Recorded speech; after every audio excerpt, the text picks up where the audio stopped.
ဒီနေ့ကျင်းပပြုလုပ်နေတဲ့အခမ်းအနားကတော့ GTT Fiber Engineering အဖွဲ့သားအားလုံးကိုဂုဏ်ပြုတဲ့အနေနဲ့ကျင်းပပြုလုပ်တဲ့2025 New Year Celebration Party ပဲဖြစ်ပါတယ်။အားလုံးပဲပြမန်းခဲ့ကြတဲ့2025ကိုနှုတ်ဆက်တဲ့အနေနဲ့လာမယ့်2026ကိုအားရင်အပြည့်နဲ့လုပ်ငန်းတွေလုပ်ဆောင်နိုင်မှုအတွက်ဒီဗီဒီယိုလေးနဲ့တင်ဆက်ပေးတင်ပါတယ်။ကျမ GTT ရောက်မှနားလည်လာတာကဆက်သွယ်ရေးကွန်ရက်ချိတ်ဆက်မှုတွေဟာတိုက်ဆိုင်မှုတစ်ခုကြောင့်ဖြစ်ပေါ်လာတာမဟုတ်ပါဘူး။မိသားစုတွေချိန်နဲ့အမျှဆက်သွယ်နေနိုင်မှုအထူးအဖွဲ့တစ်ခုကစက္ကန့်မလက်ဆောင်ရွက်နေမှသာဖြစ်ပေါ်နေရပါ။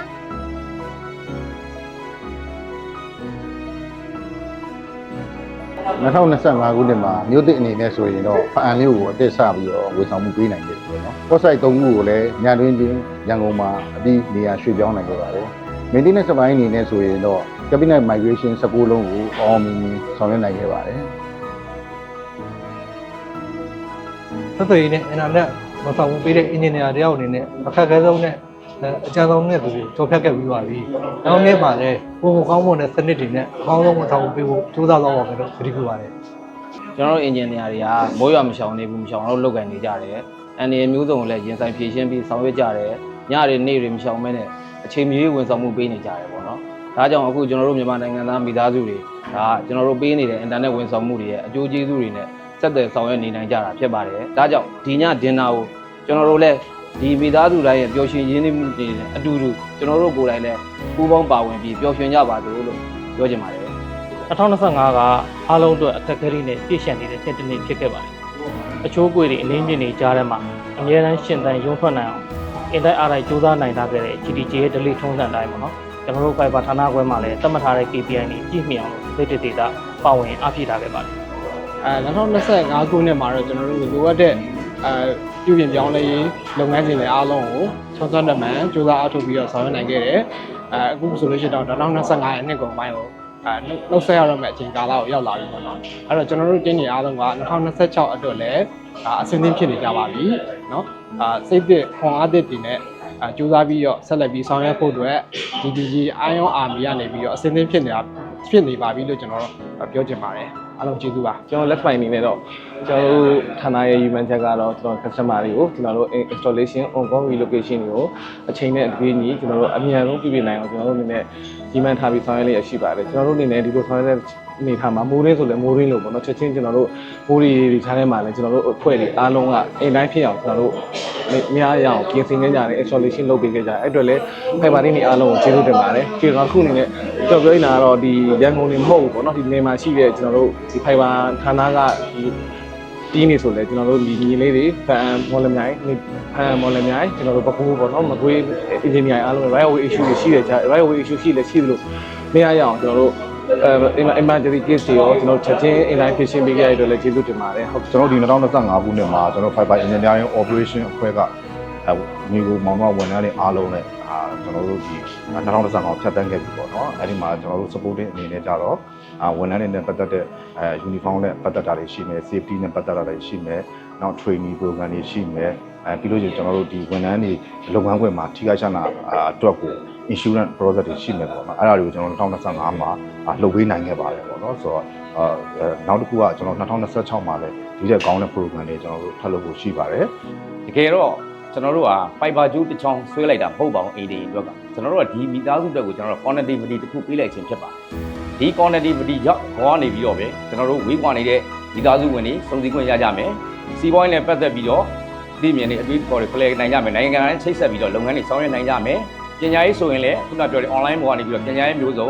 ဒီပညာအသစ်ဆန်းတွေကျွန်တော်လေ့လာသင်ယူနိုင်မှာဖြစ်ပါတယ်ဒါနဲ့မကသေးပါဘူးကျွန်တော်တို့ကဝေးလံခေါင်ပြမြန်မာနိုင်ငံရဲ့ဒေသဒေသတွေမှာရှိတဲ့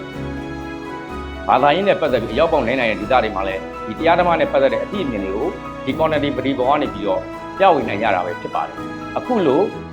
ဒီ connectivity ကိုအသုံးပြုကြတဲ့လူတွေရရှိတဲ့ဒီလိုအကျိုးအမြတ်တွေနဲ့ပတ်သက်ပြီးတော့ကျွန်တော်တို့ fiber တင်းရနေပြီးတော့ဓာရီယာဆိုလို့ရှိရင်ဆောင်ရွက်ပေးနေတာဖြစ်ပါတယ်ခင်ဗျာ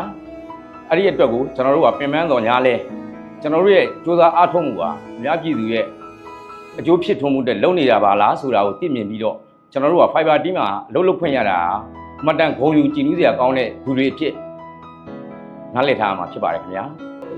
ညီမတို့ဒီ fiber department ကြီးပါပေါ့နော်သဘောကျစရာအချက်တွေကတော့အများကြီးပဲရှိတယ်ပေါ့နော်အဲ့ထဲမှာတော့ညီမအတွက်သဘောကျစရာအကောင်းဆုံးချက်ကတော့အရန်စီးလုံးတာပဲဖြစ်ပါတယ်ညီမတို့တွေကအလုပ်တွေရှုပ်နေတဲ့ဘလို့ပဲအခက်အခဲပေါင်းစုံရှိတယောက်နဲ့တယောက်စီလုံးလုံးပျော်ပျော်ရွှင်ရွှင်နဲ့ကိုညီရိုင်းပင်းပြီးတော့အလုပ်ကိုပြီးမြောက်အောင်လုပ်တဲ့အချက်လေးပဲဖြစ်တယ်ပေါ့နော်အဲဒါကြောင့်ညီမကအဲ့ဒီချက်ကိုအရန်တောင်းထားပါတယ်ရှင်ဟုတ်ဒီကူပါ2025မှာဒီ fiber အဖွဲ့အနေနဲ့လှုပ်ဆောင်ခဲ့တာတွေကတော့အများကြီးပါပဲဒီ port site တွေရွှေ့တာမြို့သစ်တွေချဲ့တာနောက်ပြီးတော့ဒီ Hong Kong install relocation နောက်ပြီး ODM maintenance ဒါတွေကိုအများကြီးလုပ်ခဲ့တဲ့အတွက်ကျွန်တော်ကဒီ2025မှာသူတို့လှုပ်ဆောင်မှုတွေအကုန်လုံးကိုဂုဏ်ယူပါတယ်အခု2026ကိုလည်းရောက်တော့မှဖြစ်တဲ့အတွက်ဒီ2026မှာလည်းကျွန်တော်တို့အသစ်ချမှတ်ထားတဲ့ကျွန်တော်တို့ရဲ့ target တွေအတိုင်းကိုလှုပ်ဆောင်နိုင်ဖို့အတွက်ကိုလည်းဒီမလျှော့တဲ့ဇွဲလုံးလာနဲ့2025ကဲ့သို့ပဲဆက်လုပ်ပေးပါလို့ပြောချင်ပါတယ်ကျေးဇူးတင်ပါတယ်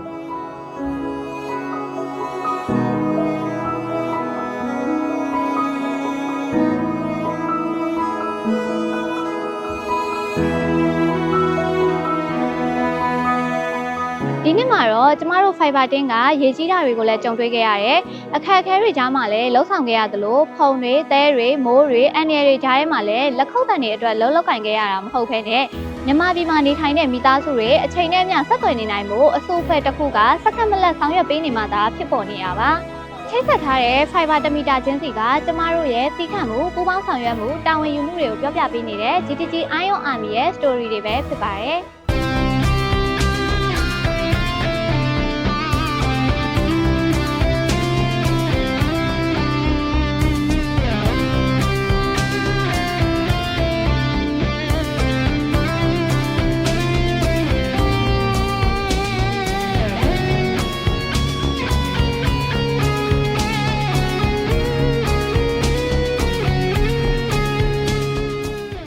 ဒီနေ့ခန်းနားမှာရှိနေတဲ့ GTG Ion Army တွေကြောင့်မြန်မာပြည်ရဲ့စီးပွားရေးတွေလဲပတ်နေနိုင်တာပါမိသားစုတွေတဦးနဲ့တဦးချိတ်ဆက်နေနိုင်တာပါမြန်မာပြည်သူတွေလူမှုဘဝတွေရှေ့ဆက်လျှောက်လန်းနေနိုင်တာပါ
Fiber engineer တွေအားလုံးအတွက်အခက်အခဲတွေကြားမှာလက်တွေ့လှုပ်ဆောင်နေရတဲ့ Fiber တင်းတွေအတွက်ဘယ်တော့မှလက်မြောက်ရှုံးမပေးကြတဲ့မြန်မာပြည်ရဲ့ဗပုံးကြီးကိုပြန်လည်တည်ဆောက်နေကြတဲ့ GTG Ion Army ကြီးအတွက်ကျေးဇူးပါ Thank you